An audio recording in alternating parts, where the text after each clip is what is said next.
YouTube पर हज़ारों videos बन रही हैं हाइट के ऊपर, उनमें से कुछ तुमने भी देखी होगी। और इससे मुझे अपना पास्ट याद आता है कि कैसे मेरी हाइट 5 फीट पे अटक गई थी और मेरी हाइट अटकी थी अराउंड 2.5 सालों के लिए। ये बात है लॉकडाउन के टाइम की, जहाँ 2.5 सालों तक मेरी हाइट बिल्कुल भी नहीं बढ़ी, और अगर बढ़ी तो पता भी नहीं लगता था कि बढ़ी है या नहीं। और ये मजाक की चीज़ नहीं है, मेरे घर वालों ने भी ये चीज़ नोटिस करना स्टार्ट कर दी थी। लॉकडाउन के बाद जब मैं अपने दोस्तों से मिला तो जो दोस्त मुझसे छोटे थे उनकी हाइट भी अब मुझसे ज़्यादा थी। मैं बहुत ज़्यादा केयरलेस था, मुझे इन चीज़ों से उतना फ़र्क नहीं पड़ता था। लेकिन उस मोमेंट पर मुझे रियलाइज़ हुआ कि मेरे साथ क्या हो रहा है। मेरी हाइट बढ़ने का जो रेट है वो बिल्कुल भी नॉर्मल नहीं है। जिस एज में बाकियों की हाइट पीक कर रही थी मैं केयरलेस था। मेरे साथ मेरे घर वालों को भी लगने लगा कि मैं एवरेज हाइट भी रीच नहीं कर पाऊंगा। लेकिन लॉकडाउन के ख़त्म होते ही वो हुआ जो किसी ने एक्सपेक्ट नहीं किया था। सिर्फ 1 साल में मेरी हाइट ड्रास्टिकली बढ़ी। जो नॉर्मल हाइट ग्रोथ रेट है उसका डबल इवन ट्रिपल बढ़ी। इवन दो मुझे रियलाइज़ होता था कि मेरी हाइट शायद दूसरों से छोटी है, लेकिन मैं कभी भी उस पर इतना इनसिक्योर हुआ ही नहीं कि मैं उस पर ध्यान दूं। मैं फिर रिपीट कर रहा हूँ, मैं केयरलेस था। मुझे फ़र्क नहीं पड़ रहा था कि मेरे साथ क्या हो रहा है। उस टाइम मेरी एज इतनी नहीं थी कि मैं फ्यूचर के बारे में सोचूं। चाहे मानो या ना मानो, लेकिन एक चीज़ रियलिटी है जिससे कोई मना नहीं कर सकता। अगर तुम्हारी हाइट छोटी है तो हाइट छोटा होना ही तुम्हारी आइडेंटिटी बन जाती है। हाइट ये नहीं बताती कि आगे चल के तुम फेल होगे या सक्सेसफुल। तुम्हारे दिमाग में एग्जाम्पल भी आ रहे होंगे कि इसकी हाइट छोटी है, वो बहुत ज़्यादा सक्सेसफुल है। मैं मानता हूँ ऐसे बहुत लोग हैं जिनकी हाइट छोटी है लेकिन उनका नाम पूरी दुनिया जानती है। लेकिन ये सारी चीज़ें तब सेंस बनाती हैं जब तुम्हारी एज 21 के ऊपर हो, क्योंकि अब तुम कुछ नहीं कर सकते। तुम्हारे पास आखिरी ऑप्शन सर्जरी ही है। लेकिन अगर 21 के नीचे हो तो कोप करना बंद कर दो। सिर्फ जेनेटिक्स मैटर करते हैं, ये चीज़ सच नहीं है। जिन्हें कुछ नहीं करना वो कोप करते रहेंगे। तुम्हारे पास अभी भी मौका है, इसीलिए इस वीडियो को पूरा देखो। वैसे भी अभी समर वेकेशन चल रहा है तो यही सही टाइम है तुम्हारी हाइट को अपने मैक्सिमम पोटेंशियल पर पहुंचाने के लिए। पहले बेसिक्स से स्टार्ट करते हैं जिन्हें तुम आज से ही ठीक कर सकते हो। क्या तुमने कभी नोटिस किया है कि सुबह तुम्हारी हाइट टॉलर फील होती है? तुम्हारी हाइट में 2 से 3 इंच का फ़र्क आता है, और इसका रीज़न है खराब पोस्चर। सुबह तुम्हारी स्पाइन खुली हुई होती है क्योंकि रात भर तुम्हारी बॉडी रिलैक्स थी, इसीलिए हाइट में 2 से 3 इंच का डिफरेंस आता है। सिर्फ पोस्चर को सही करने से ही तुम्हारी हाइट में 2 से 3 सेंटीमीटर का डिफरेंस आ जाता है। सेकंड पॉइंट है पुअर न्यूट्रिशन। ये भी एक बहुत बड़ी गलती थी जो मैंने की थी। मैं खा तो रहा था लेकिन उसमें ज़्यादातर चीज़ें जंक फूड थी, ऐसी चीज़ें जो हाईली प्रोसेस्ड है और उनसे सिर्फ नेगेटिव इफेक्ट ही पड़ता है बॉडी पे।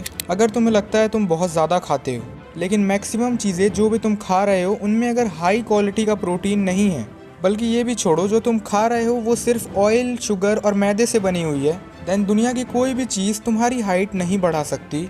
मुझे भी लगता था कि मैं पूरा न्यूट्रिशन ले रहा हूँ लेकिन फिर भी मेरी हाइट नहीं बढ़ रही है, पर ये कहीं से भी रियलिटी नहीं थी। मेरी डाइट भरी हुई थी उन चीज़ों से जो हाइट रोकने में पूरा सपोर्ट करती हैं। एज ए टीनेजर शुगर को आज से ही कम्प्लीटली बंद कर दो। तुम्हारी डाइट में 15% से ज़्यादा प्रोसेस्ड फूड नहीं होना चाहिए। वैसे तो होना ही नहीं चाहिए, लेकिन जिनसे कंट्रोल नहीं हो पाता ये उनके लिए है। इसके अलावा तुम्हें अपनी डाइट में हेल्दी फैट्स वाली चीज़ों को ऐड करना है। Point number 3, obesity. क्या तुम्हें पता है हाइट रुकती कब है?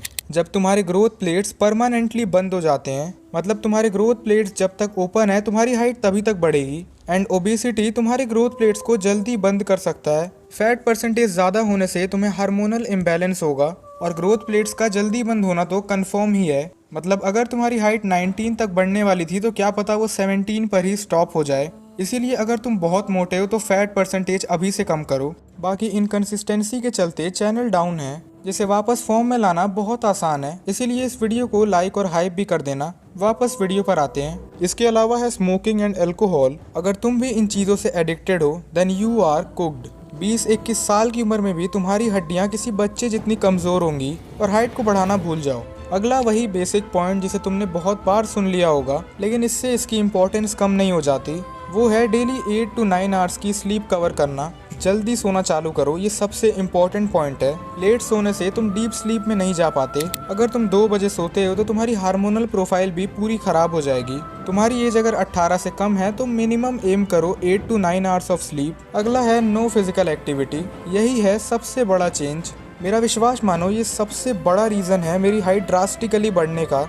लॉकडाउन के चलते मेरी फिजिकल एक्टिविटी बिल्कुल ज़ीरो थी, और कोई कितना भी फोर्स कर ले मैं उस टाइम तक हिलता नहीं था। अगर तुम्हें भी लगता है कि फिजिकल एक्टिविटी से कुछ नहीं होता तो तुम शॉक हो जाओगे। बट एक बार सीरियसली वर्कआउट प्लान फॉलो करके देखो। और यहाँ जो सबसे बढ़िया चीज़ अनजाने में मुझसे हुई वो था घर ही पर वर्कआउट करना। मैंने जिम की जगह कैलिस्थेनिक्स को चूज़ किया। सोचो, एक तरफ हैवी लिफ्टिंग से तुम्हें इंजरी हो सकती है और अगर तुम्हारी ग्रोथ प्लेट्स में इंजरी हुई तो तुम्हारी हाइट सच में ही रुक जाएगी। वहीं सोचो, अगर तुम अपने घर पर ही पुल अप बार से लटक रहे हो, पुशअप्स लगा रहे हो, स्क्वाट्स लगा रहे हो, मशीन्स की जगह अपनी बॉडी का यूज़ कर रहे हो। जब तुम पुल अप बार पर लटकते हो तो तुम्हारी स्पाइन खुलती है, जिससे तुम्हारा पोस्चर बढ़िया हो जाता है। तुम्हारी हाइट अपने आप लंबी लगने लगती है, सिर्फ और सिर्फ सही पोस्चर के कारण। इसीलिए choose calisthenics over gym. Teenage में कैलिस्थेनिक्स से मिलने वाले रिजल्ट्स अनकम्पेरेबल हैं। मैं सच बता रहा हूँ, अगर तुम्हारे स्टेप्स 3-4 हज़ार से भी कम हैं, किसी स्पोर्ट्स में नहीं हो, तुम कोई वर्कआउट प्लान फॉलो नहीं कर रहे हो, तो एक बार कैलिस्थेनिक्स ट्राई करके देखो, तुम्हारी हाइट बढ़नी ही है।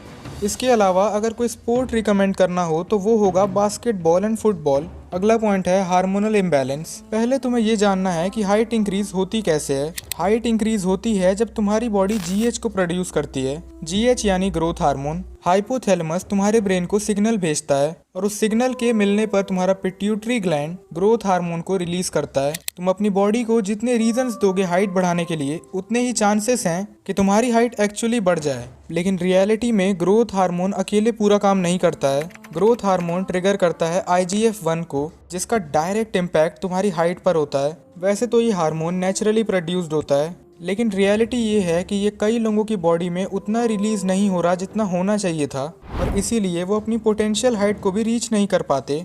अगर तुम्हारे ग्रोथ प्लेट्स अभी भी ओपन हैं तो इसीलिए ज़रूरी है कि हमारी बॉडी मैक्सिमम GH हार्मोन को रिलीज करे, और इस हार्मोन का सबसे बड़ा एनिमी है शुगर। आई होप कि जब मैंने तुम्हें पहले शुगर को कट ऑफ करने के लिए कहा था तो तुमने उसे सीरियसली लिया होगा। शुगर वाले पॉइंट को इग्नोर मत करो, because it literally kills your GH production. इसके अलावा मैक्सिमम GH प्रोडक्शन के लिए ये 3 चीज़ें इंपॉर्टेंट है। अब अगला पॉइंट है fasting. It is advance and powerful. पहले ही बता रहा हूँ, अगर तुम्हारी एज 15 या उससे भी कम है तो इसे बिल्कुल मत फॉलो करना। सच कहूँ तो इसके फ़ायदे तो बहुत हैं, लेकिन इसे सही से करना भी बहुत ज़रूरी है। मतलब इसमें तुम दिन भर में 12 से 14 घंटों के लिए कुछ नहीं खाओगे। मतलब जितनी भी कैलोरीज तुम्हें लेनी है वो दिन के तुम फिक्स 10 से 12 घंटों में ही लोगे। तो 12 घंटे की फास्टिंग के लिए तुम मान लो कि जैसे तुमने रात को 9 बजे खाना खाया तो तुम अपनी अगली मील डायरेक्ट सुबह के 9 बजे कंज्यूम करोगे। मतलब तुम्हारे खाने के बीच में 12 घंटे का टाइम है, और इसे तुम मैक्स टू मैक्स 14 आवर्स तक के लिए भी ले जा सकते हो। जैसे मान लो तुमने रात के 8 बजे खाना खाया है तो तुम अगली मील सुबह के 10 बजे लोगे। मतलब तुम्हारी ओवरऑल मील्स के बीच में 14 घंटे का गैप होना चाहिए। अब सुबह के 10 बजे से दोबारा रात के 8 बजे तक तुम जितनी चाहे उतनी कैलोरीज कंज्यूम कर सकते हो अपनी रिक्वायरमेंट और नीड के हिसाब से। लेकिन अगर फिलहाल को तुम अंडर वेट या स्किनी हो तो इसे बिल्कुल फॉलो मत करना। अगर तुम अंडर वेट हो जिसे वेट बढ़ाने की ज़रूरत है तो तुम्हारे केस में तुम जितना खाओगे तुम्हारे लिए उतना ही बेटर है। फास्टिंग वगैरह के चक्कर में मत पड़ना। आई होप कि तुम समझ पाए होगे कि मैं तुम्हें कम खाने को नहीं कह रहा हूँ, मैं तुम्हें सिर्फ स्पेसिफिक टाइम के अंदर खाने के लिए कह रहा हूँ। ये तुम्हारे GH प्रोडक्शन को 10 to 30% इंक्रीज कर सकता है। इस वीडियो में मैंने सबसे इम्पोर्टेंट पॉइंट्स को कवर किया है, इससे ज़्यादा तुम्हें किसी चीज़ की ज़रूरत नहीं है। यहाँ तक आए हो तो वीडियो को लाइक, हाइप और सब्सक्राइब भी कर ही देना। टारगेट रख लेते हैं 2 लाख हाइप पॉइंट्स का। बाकी अगर अब चाहो तो तुम मेरी ये वीडियो भी देख सकते हो, और अगर अब तुमने सब्सक्राइब कर लिया है तो हम दोबारा मिलेंगे, नहीं तो शायद ही हमारी आखिरी मुलाकात थी। Bye bye.